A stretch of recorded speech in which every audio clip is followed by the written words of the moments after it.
Okay, this week on the final reel, I decided to do a segment called Five Questions with the Critic. I've gotten some private messages on my YouTube account, some of them very cruel, but a lot of them are actually just basic, regular questions, which I just feel like answering. So here we go. Now, someone wrote, who are the best actors in Hollywood? Well, that depends on what realm of the way we're talking here. For example, I think the smartest actor in Hollywood is Tom Hanks.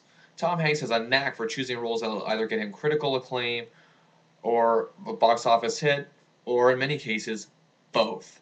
Tom Hanks is just a remarkable actor as well, as he can just really bring to life any possible role he plays, and he can also carry a movie too. That is the mark of a fantastic actor. Now, in terms of some of the best actors today, I have to go along the lines of Robert Downey Jr., the most versatile actor in all of Hollywood who can play any role in any genre. Johnny Depp, on the other hand, is showing that he can do the same. I just think he still has a few more genres he needs to tackle. But we need to also remember that a lot of his early stuff has been overlooked. Another actor I like a lot these days is Seth Rogen. Also, Paul Rudd is one of the best comedic actors in Hollywood. I explained why a couple weeks ago. And I also like James Franco. He really came out of his shell in Pineapple Express.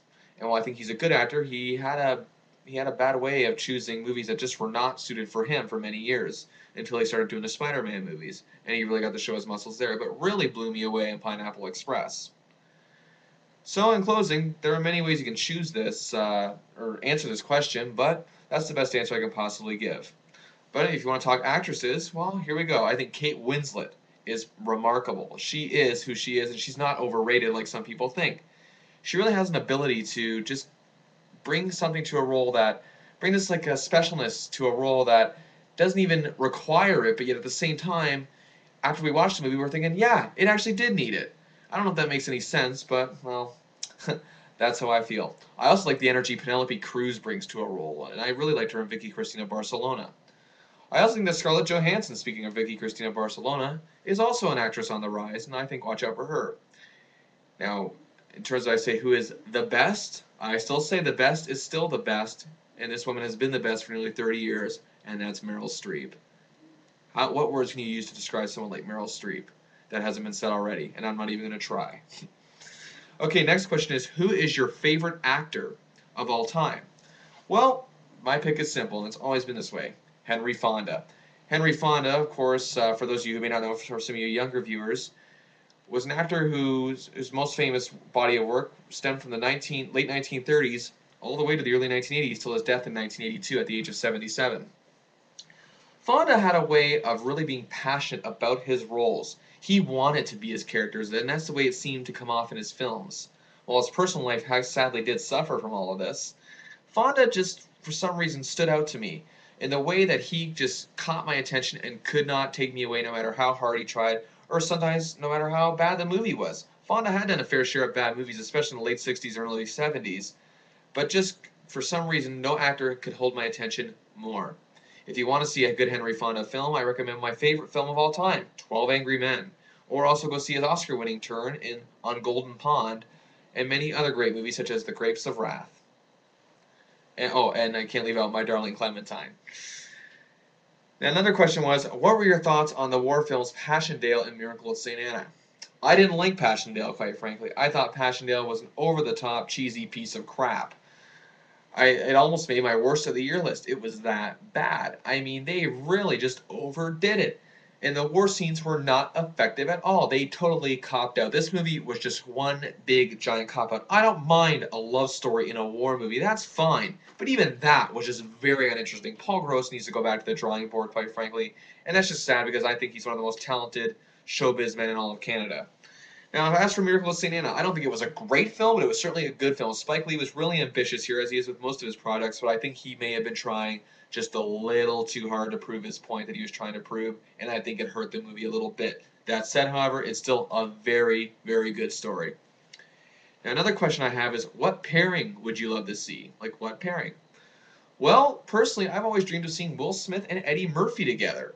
I think these two would actually do very well in a movie, and goodness knows Murphy could use a good movie. For some reason, I think they would complement each other well, and no, it's not because they're both black. It's just because they're both really talented performers. While Eddie Murphy has not shown his talent at all in the past couple years, not since Dreamgirls anyway, he's still capable of making a great film and pulling off a great performance, especially in comedies. Will Smith has proven to be quite versatile himself in many different genres, but at times, yes, he does try too hard too. I think if you put the two of them in sort of like an action comedy together, I think it would be something to behold. Another pairing I'd love to see is Jim Carrey and Adam Sandler together in a comedy. But again, we gotta watch out because sometimes when you put pairings like that together in a movie, it just fails miserably. I'd also like to see Steve Martin and Dan Aykroyd do a Two Wild and Crazy Guys movie. Quite frankly, I think that would just be outstanding. Even so, Martin in his 60s and Dan Aykroyd in his late 50s, I still think it would be outright hilarious if they had the right writers. And now here's the final. There's not really a question, more of a statement. I hated your thoughts on Twilight. You're just an ugly, jealous loser who is upset because he could never be Edward or have someone like Bella. Well, for whatever 10-year-old girl that wrote me that, well, here's what I'm going to say to the mature people listening to my show right now. Fact of the matter is, you people forget I gave 4 stars out of 5 to Twilight because it worked. It was a fantasy love story that worked. I don't want to get into this again. Please stop sending me these messages about Twilight and how you don't like the fact that I pointed out it's not real, for crying out loud, because it's really starting to frustrate me. Anyway, that's it for this week. Next week I'll be back with 6 movies. We got The Soloist, one I've been really looking forward to, starring Jamie Foxx and Robert Downey Jr. We also have Fighting, the Hollywood's trying to capitalize on the popularity of UFC and MMA. This one stars Channing Tatum and Terrence Howard. Also, we have the modern-day Fatal Attraction flick Obsessed with Beyonce Knowles. The documentary Earth, a long-awaited documentary that has been hyped quite well. The Education of Charlie Banks, starring Jason Ritter and Jesse Eisenberg. And another indie gem about baseball called Sugar. Well, that's it for this week for Bill Chasing the Movies. I just want to let you all know I do have a Facebook group.